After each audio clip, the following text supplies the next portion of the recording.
वैसे तो लोगों को बीचेस और आइलैंड पर घूमना फिरना बहुत पसंद है। तो दोस्त आप जरा कल्पना कीजिए कि आप एक बहुत ही सुंदर आइलैंड पर गलती से पहुंच गए हैं, जहां खाना तो है लेकिन आप वहां पहुंच नहीं सकते, और पीने को पानी भी है लेकिन एकदम खारा, और वहां से अब आप किसी भी हाल में निकलना चाहते हैं, और आपको वहां कुछ लोग दिखे लेकिन वो लोग आपको मारना चाहते हैं, और जिस आइलैंड पर आप हो उस आइलैंड पर जाना इंडियन गवर्नमेंट के नजरिए के अनुसार एक अपराध है, जहाँ किसी का भी जाना, यहाँ तक कि उस आइलैंड के 3 से 4 मील के एरिया के आसपास भी घूमना बैन है। आखिर ऐसा क्या रीजन है कि गवर्नमेंट ने इस आइलैंड के खिलाफ इतने सख्त नियम बनाए हैं? अभी तक आपने चैनल को सब्सक्राइब नहीं किया तो कर दो, और बाजू वाले बेल आइकन को भी ऑन कर दे, तो जैसे ही न्यू वीडियो अपलोड हो आपको नोटिफिकेशन मिल जाए।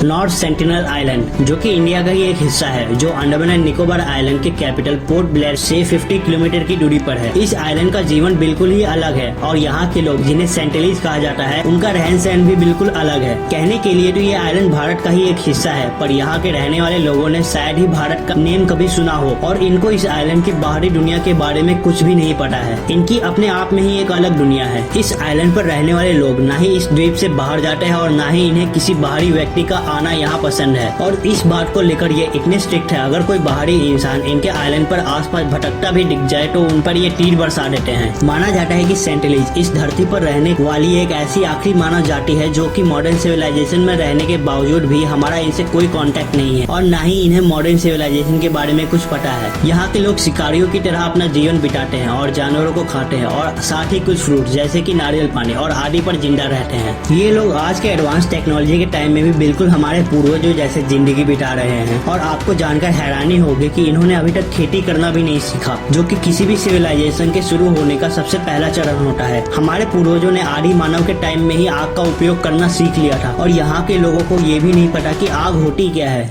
क्या बोला तूने? एक रिसर्च के मुताबिक ये लोग इस आइलैंड पर 60,000 ईयर्स से रह रहे हैं, और इन्होंने कभी ये जानने की कोशिश भी नहीं की इस आइलैंड के बाहर कुछ है भी या नहीं। तो आखिर इनका पता कैसे चला? दरअसल 1866 तक तो यहाँ कोई नहीं आया था, पर 1867 में एक इंडियन मर्चेंट शिप इस आइलैंड पर आकर क्रैश हो गई, और उसमें जो लोग फंसे हुए थे वो बाहर आइलैंड पर आ गए। लेकिन उसके बाद सेंटिलीज ने उन पर हमला कर दिया, लेकिन कुछ ही देर बाद वहाँ एक रेस्क्यू शिप आ गई, और वो लोग अपनी जान बचाकर वहाँ से भाग निकले। इसी इंसिडेंट के कारण इनका पता चला। 1887 तक ब्रिटिश गवर्नमेंट ने बीच में उनसे कांटेक्ट करने की कोशिश की, लेकिन कोई भी इंसान उनसे कांटेक्ट करने में सफल नहीं रहा, उनकी भाषा के कारण, जो कि ऐसी थी। हर तबुश क्रैक कोई किनिम बुमला मोहिनो जुकू लोहाक्वे। कुछ समझे? नहीं समझे, मैं भी नहीं समझा। लेकिन 1970 में इंडियन गवर्नमेंट ने एक एंथ्रोपोलॉजिस्ट को भेजा, यानी कि एक मानव विज्ञानी, जो कि कुछ टाइम के लिए उनसे कांटेक्ट कर सका, लेकिन उस पर भी हमला हो गया। और 1974 में जब नेशनल ज्योग्राफिक की टीम उनके लाइफस्टाइल पर डॉक्यूमेंट्री बनाने के लिए शूट करने आइलैंड के पास गई, तो उन पर तीरों की बारिश होने लगी, और उनके डायरेक्टर और बाकी लोगों को बहुत चोटें लगी, और फिर पूरी टीम आइलैंड से पीछे हटकर अपनी जान बचा के चली गई। 1981 में मौसम खराब होने के कारण एक शिप को लहरों ने आइलैंड की तरफ छोड़ दिया, और फिर सेंटिलीज ने शिप पर हमला कर दिया, लेकिन शिप के लोगों को हेलीकॉप्टर द्वारा रेस्क्यू कर लिया गया। और अगर आप आज भी गूगल मैप में देखें तो आपको वो शिप आज भी दिखाई देगी वहीं पर। 1991 31 इयर्स के बाद इंडियन गवर्नमेंट ने वापिस से मानव वैज्ञानिक और एक टीम को कुछ खाने के सामान के साथ सेंटिनल आइलैंड पर भेजा, जो कि अभी तक की सबसे पीसफुल कांटेक्ट था, जिसमें हमें उनके बारे में थोड़ा जानने का मौका मिला। लेकिन थोड़ा ही क्यों, क्योंकि कुछ ही दिनों में बहुत सारे सेंटिलीज बीमार पड़ने लगे, जिसका कारण थी वो टीम जो कि इंडियन गवर्नमेंट ने भेजी थी, जो कि अपने साथ बहुत सारे जर्म्स और वायरस लेके आई थी, जिनसे सेंटिलीज इम्यून नहीं थी।